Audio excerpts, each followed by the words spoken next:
Hello everyone. In today's video, I am going to show you how you can close all the background running apps in Samsung Galaxy A17. So, if you are using navigation bar, which is buttons, to do that, simply tap on these three parallel lines and here you will see all the apps which are running and consuming memory at background.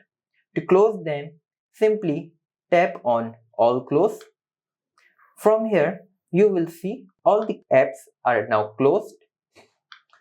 But if you are using swipe gestures, to do that, simply swipe up and hold for a few seconds. Now here you will see all the apps which are running at background.